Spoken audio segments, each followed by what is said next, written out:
Hello, everybody. I'd like to welcome all of you. My name is Sarah Duke, as most of you know, and I am the curator of Popular and Applied Graphic Art in the Princeton Photographs Division of the Library of Congress. Today's program is sponsored by the Princeton Photographs Division, which has hosted the Swann Foundation Fellowship Program since 1999.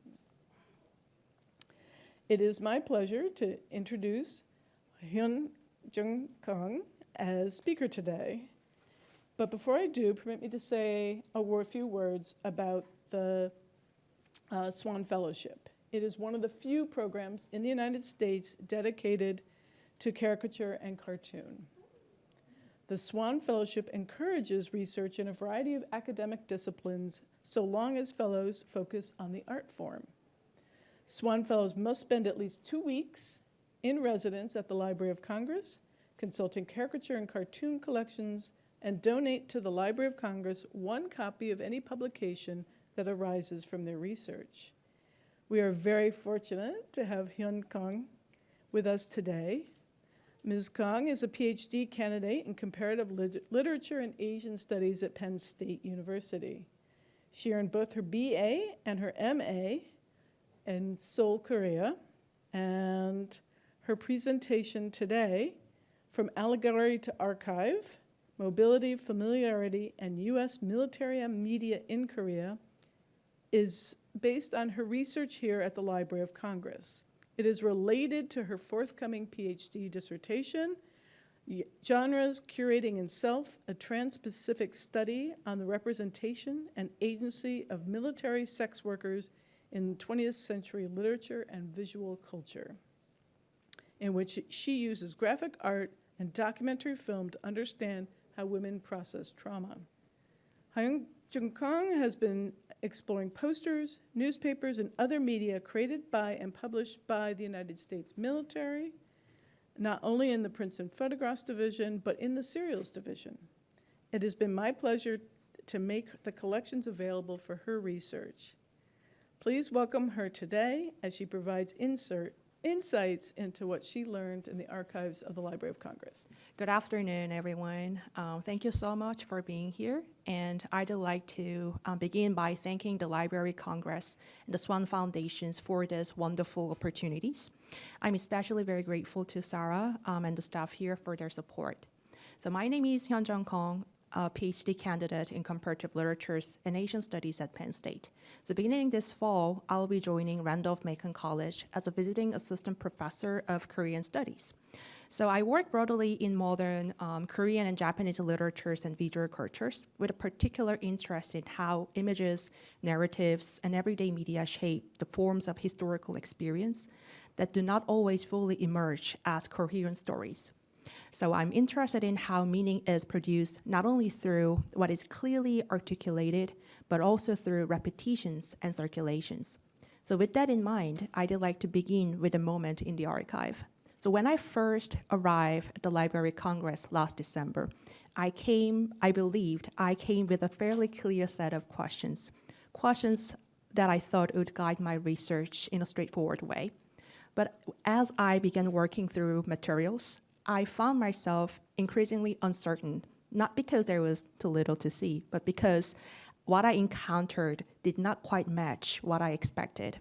So today, I'd like to share that experience of reorientations, how working in the archive led me to rethink not only my object of study, but also the kinds of questions I was asking. So let me briefly situate this within my larger project. So my dissertations examine post-war cultures across Korea, Japan, and United States, working across genres such as melodrama, documentaries, and comics. So I am interested in how these literary, cinematic, and visual forms engage with the historical experience, particularly in ways that do not always take the form of clear or fully articulated narratives. So rather than approaching these works simply as representations of historical events, I explore how they mediate experience through images, gestures, and everyday modes of perceptions. I'm interested in moments where meaning does not fully resolve, where something is present, even visible, but not entirely legible. So in that sense, my project asks how cultural forms shape not only what can be expressed, but also what remains indistinct or only partially articulated. So the material I discussed today, drawn from US military print and visual cultures, form one part of this broader inquiry and allow me to focus more closely on how these dynamics emerge within everyday media environments. So one of the figures that initially drew my attention was recurring character, often referred to as Babysan. So this figure appears across discussions of US military visual culture in Japan and is often understood as a familiar and recognizable presence within that context. What interested me about Babysan was not only its recurrence, but also its apparent legibility. It looks so available as an object that could be interpreted, situated, and connected to broader visuals and cultural frameworks. In existing discussions, the figure of Babysan is often read in broader interpretative terms. So rather than being treated as a simple comic character, it is often understood as a figure that reflects the historical conditions of post-war Japan under US military presence. So in this sense, Babysan figure has frequently been approached as a kind of allegorical figure, one through which larger questions about occupations, cultural interactions, and visual representations of women can be explored. So, and it was precisely this apparent clarities that made the figure compelling to me as a starting point. So like many existing studies, I initially approached Babysan as an allegorical figure, one that seemed to reflect broader historical conditions of the post-war Japan in 1950s. So when I came to the Library Congress, I had a specific set of questions. So more concretely, I had 3 guiding questions. First, who is Babysan? And how does figure relate to forms of cultural interactions in post-war Japan? And third, how might this figure connected to a broader visual genres, such as American pinup, which was hugely popular during and after the Second World War? So underlying these questions was an assumption that the Babysan was a central and a coherent figure within the archive, one that could be located, analyzed, and interpreted in a relatively straightforward way. However, when I work through the archival materials, I encountered something unexpected. Rather than finding a stable and widely circulated figure, I found fragments, occasional appearances, inconsistencies in citations, and references that did not always align with what I could locate in the archive. So figures I had expected to find prominently were far less visible than I had assumed. So at first, I approached this as a problem of verifications, something to be resolved by locating the correct sources. But gradually, I began to realize that the issue was not simply about missing or incorrect data, but it was about the way I was framing my object of studies. So rather than asking who Babysan is, I began to ask what Babysan does as a recurring visual figures. And from there, my attention shifted more broadly, from identifying a single figure to examining a wider field of visual materials, including comics and illustrations that circulated more consistently within military print culture. So in what follows, I will focus on a small set of materials that help shape this shift in perspective, particularly a comic series by Bill Hume, Babysan, and When We Get Back Home, alongside other visual materials from the same period. So to begin with, it's going to be helpful to briefly introduce the figure behind these materials, Bill Hume, and the visual context in which Babysan appears. So Bill Hume was an American serviceman, artist, and cartoonist whose career spanned a wide range of creative fields, including theater, illustrations, animations, and commercial art. Trained in journalism and advertising at the University of Missouri, he developed his artistic practice through both formal trainings and military service. During World War II, after being inducted to the US Navy, he was stationed in Panama, where he became involved in special services. There, he produced cartoons, edited base publications, and contributed to entertainment programs for servicemen. His work extended beyond the drawing. He participated in stage productions, designed costumes and sceneries, and performed in shows organized for military audiences. So it was during this time he created a ventriloquist character named Rosita, a lively female figure he carved himself and performed with across different military sites. So Rosita was imagined as a Latin female characters, and she became recurring presence in Hume's performances. The character gained enough attention to be featured in Young, the Army Weekly magazine, where Hume was described as the U.S. most talented serviceman. So after the war, Hume returned to the United States and continued performing with Rosita, traveling and staging shows before his later deployment to Japan.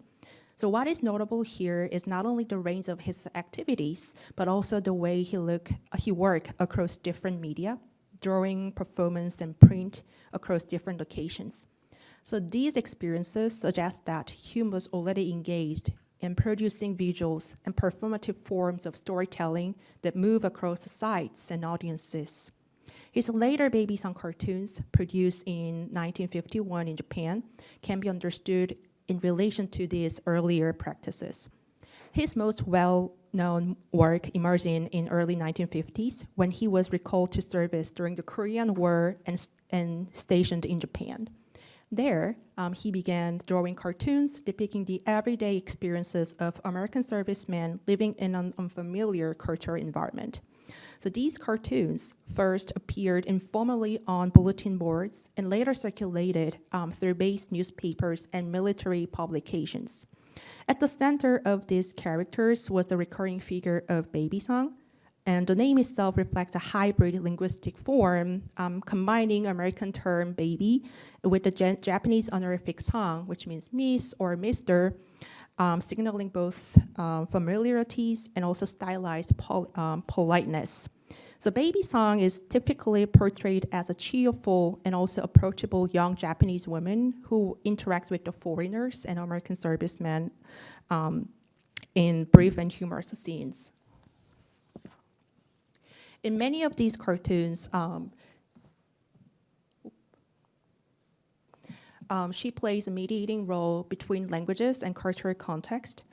She introduced simple Japanese words and expressions, sometimes translating them into everyday usage, and at other times explaining small details of the local costumes, gestures, and social etiquettes.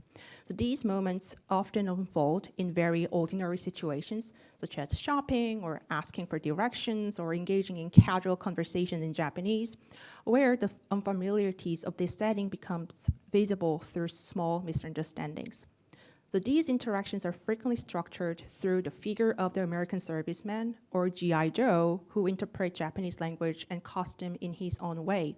In doing so, he sometimes arrives at a mistaken, exaggerated, or unexpected conclusions.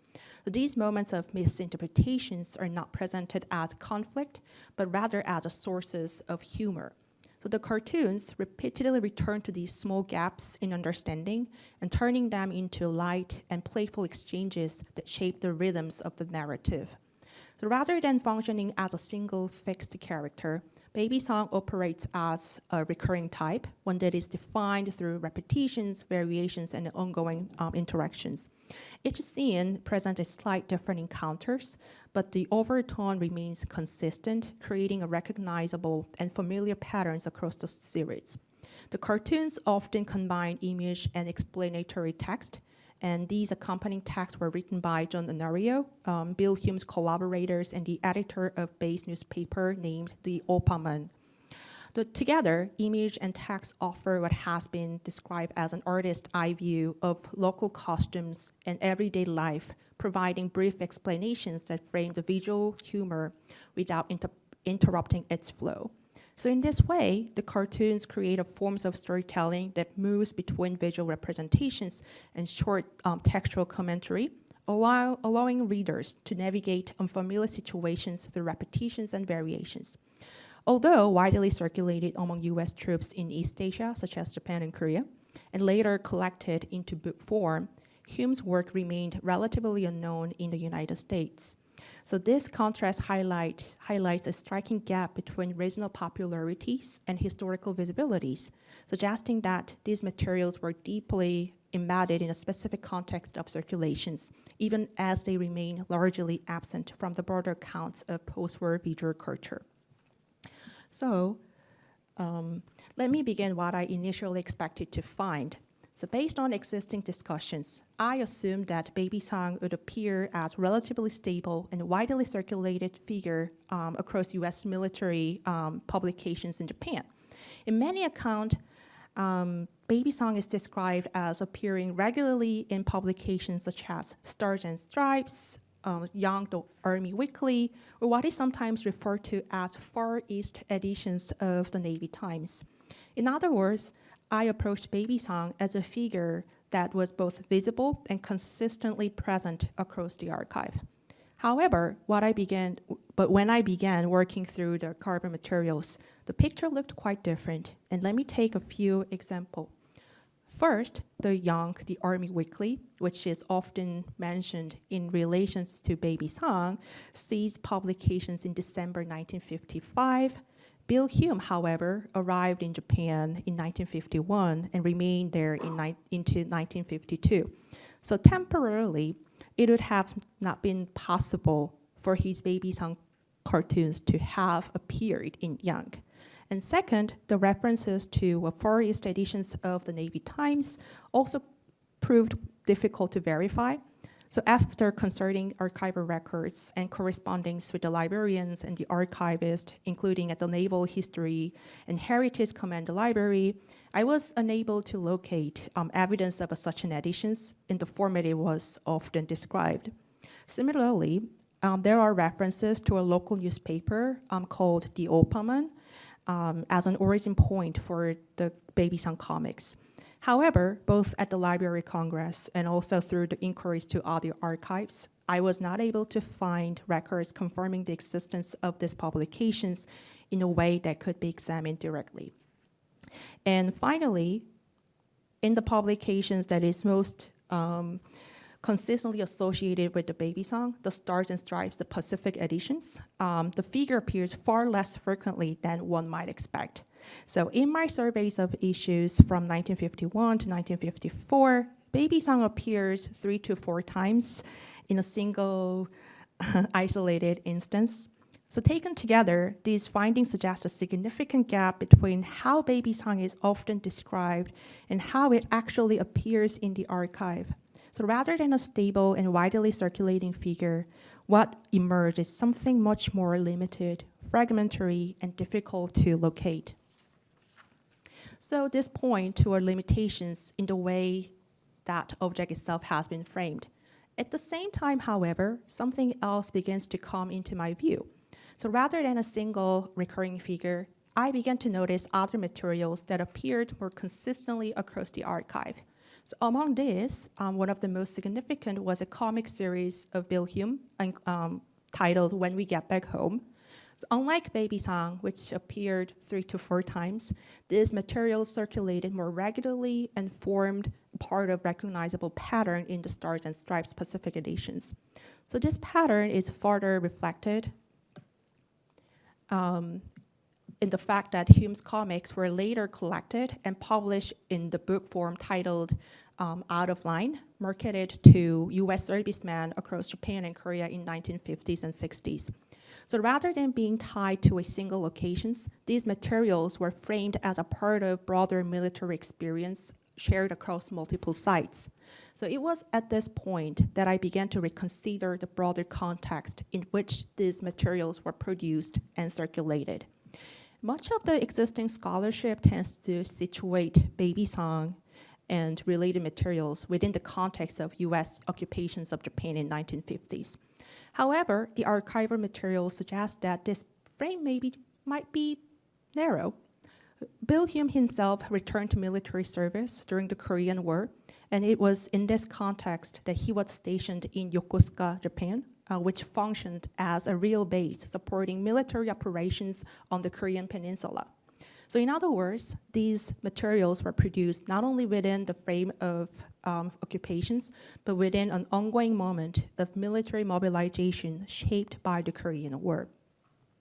So this broader context becomes particularly important when we consider how these materials circulated. The contemporary account suggests that Hume was well aware that his comics were being read beyond Japan, including soldiers stationed in Korea. In fact, his work was described as especially popular among the US troops during the Korean War in Korea. So at one point, when the publications of his work was temporarily restricted for 2 months in Tokyo, PX, Hume reportedly objected and arguing that his comics played a role in sustaining morals among soldiers in Korea. So what this suggests is that these materials were not confined to a single location, but moved across multiple sites, Japan, Korea, and beyond. So in that sense, what we are looking at is not localized visual culture, but one structured by circulations across broader inter-Asian space. So this perspective also helps explain why the Korean War needs to be brought into the frame, even when we are looking at materials that appear to focus on everyday life in 1950s post-war Japan. So at first, it may seem unexpected to discuss the Korean War in relation to this comic, which largely depicts the scenes of daily interactions in Japan. However, the materials from the same period suggest that these spaces were not experienced as separate. So for instance, another comic series titled Wahopen, produced in Yokosuka, Japan, where Hume also based, explicitly connects multiple locations, including Japan, Okinawa, and Korea. So this series came to my attention through a broader survey of Stars and Stripes materials from this period. And these materials bring together scenes from Korean War front and everyday life in Japan as a real base, presenting them not as a distinct domains, but as a part of continuous field of experience. So in that sense, what appears to be localized depictions of life in Japan is in fact structured by a broader set of connections that extend beyond a single site. So this becomes even more visible when we consider how these images continue to circulate beyond their original moment of production. So there is a particularly striking example that appears in Stars and Stripes shortly after Hume's departure. So in a single panel comic that echoes the style of Babysan, the familiar figure reappears. But this time, the interaction is framed somewhat differently. So instead of serving as a central figure, Babysan addresses the soldier directly, referring to him as Shorty-san, which means Mr. Short. So the use of suffix "san," now applied to American servicemen, mirrors the earlier constructions of Babysan. So it suggests a continuity of forms across different contexts. So taken together, these examples suggest that the visual culture surrounding Babysan was not confined to a single location, but was shaped through ongoing movement between sites, including Korean War front and its surrounding environments. So this shift is very significant. It suggests that the narrative center of these comics is not the figure of Babysan herself, but the soldiers, his positions, his experience, and his movement across different environments. So in other words, what initially appears as a figure-centered visual culture begins to look more closely like a field organized around everyday experience of military subject. And it is this shift from figure to subject that becomes crucial for understanding what these materials do. So within this expanded framework, we can see a different set of visual patterns more clearly. So if we look at the visual materials from the Korean War period more broadly, we often encounter images that emphasize a highly stylized form of military masculinities. So these include comic book covers and illustrations that foreground heroic figures, soldiers often presented as very powerful and decisive. And in these images, the soldier is clearly legible as a symbol, a figure that embodies strength, controls, and authorities.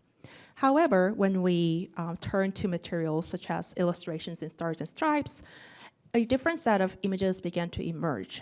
So alongside the entertainment, we find a range of illustrations and visual messages that focus on everyday conduct, such as warnings about the black markets, reminders about disciplines, instructions concerning proper social behaviors.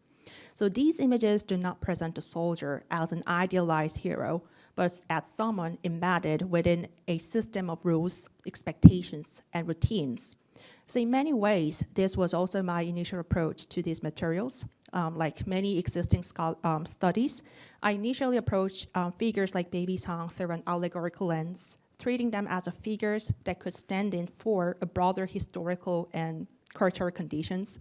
But what the archive reveals is that this mode of allegorical reading has some limitations. So an allegorical readings depends on assumptions that a figure can be stabilized, that it can be interpreted as representing a larger and coherent meaning. However, what I encountered in these materials resist the kind of stabilizations. The soldiers in particular does not appear as a stable symbol, but as a figure constantly adjusting, moving between different contexts, negotiating unfamiliar environments of a foreign land, and inhabiting different roles within the military. So this makes it difficult to treat these images as standing for something else in a clear or consistent way. So rather than resolving into a symbolic meaning, they remain tied to specific situations, structured by routines, regulations, and everyday experience. So what these materials show then is not fixed meaning, but a set of conditions under which experience is shaped, repeated, and only partially articulated. So in this sense, what appears at first to be a figure-centered visual culture organized around Babysan begins to look more closely like one structured around the everyday experiences of the US serviceman. The central figure, in other words, is not Babysan, but the soldier. So it is within this context that Hume's comic becomes particularly significant. In both Babysan and When We Get Back Home, the central figure is not heroic abstraction, but an individual soldier, often a Navy serviceman, navigating unfamiliar environments of foreign lands. So these figures are not depicted as a powerful or fully in control. Instead, they are often shown in the moments of adjustment, learning how to behave, misunderstanding social cues, or adapting to new surroundings. So this emphasis is not on mastery, but on negotiations and curiosity of the American serviceman in a foreign land. So what defines these figures is not strength, but a kind of instabilities, an ongoing process of becoming accustomed to different contexts. So in this sense, even the figures of Babysan appears differently. So rather than functioning as a central object of representations, she operates within a relational structures, one that makes visible the soldier's positions, uncertainties, and curiosity, and ongoing process of adaptations in a foreign country. So what initially appeared as a figure-centered visual culture begins to look more closely like a field organized around everyday experiences of military subjects. So this is why I thought allegorical reading has some limitations. When we treat these images as a stable symbol, we risk overlooking the ways in which they operate within more fluid and dynamic field of everyday life. So rather than asking what these images represent, we might also kind of ask how they structure experience, how they shape perceptions, behaviors, and interactions within specific context. So from this perspective, what emerges is not a fixed meaning, but a set of conditions under which certain forms of experience become visible, familiar, or remain difficult to fully articulate.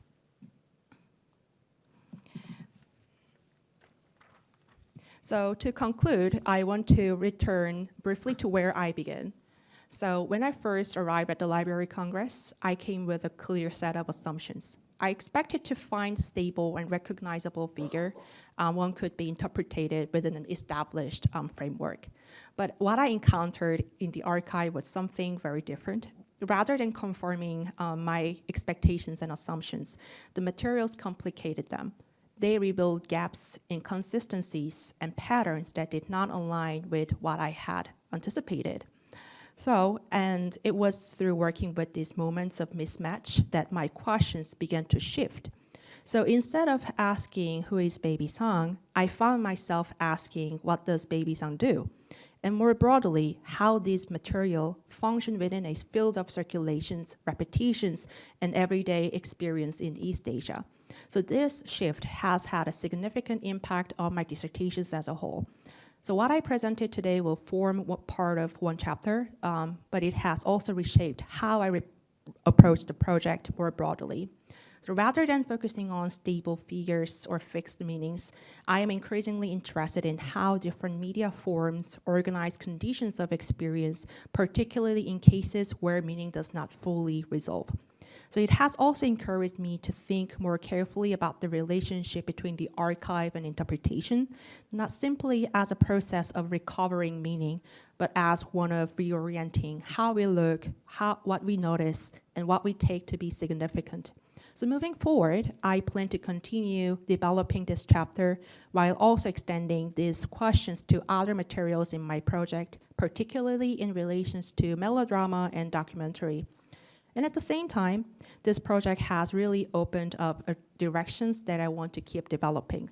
I'm especially interested in looking more closely at military print and visual culture that connects Japan and South Korea in 1950s and 60s, and bringing the Korean War more directly into the picture, not just as a background, but as something that actively shaped the visuals and textual rhetoric.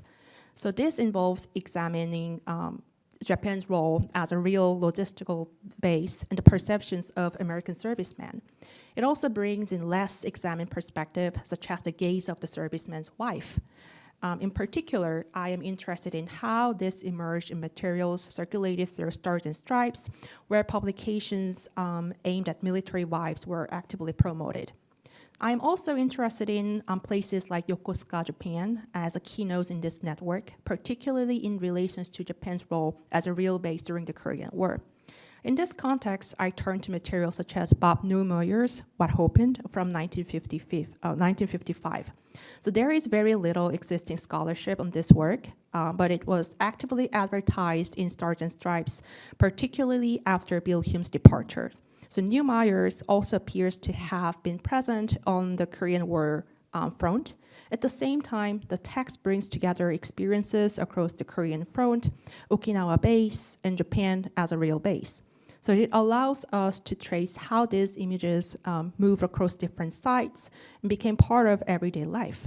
And more broadly, what this project pushes me to do is to rethink the relationship between the US, Japan, and Korea, not as a fixed triangle, but as something that's constantly being produced through movement, circulations, and repetitions. So in that sense, I am thinking about visual culture not just as a set of representations, but as an environment, something people move through, engage with, and live in on everyday level. So in that sense, the visual culture is not just something we look at, but something that structures how we see, move, and relate to one another. So it is in that space, I think the Korean War continues to unfold in these imaginations. And finally, I'd like to thank the Library of Congress and Swann Foundation once again for making this research possible.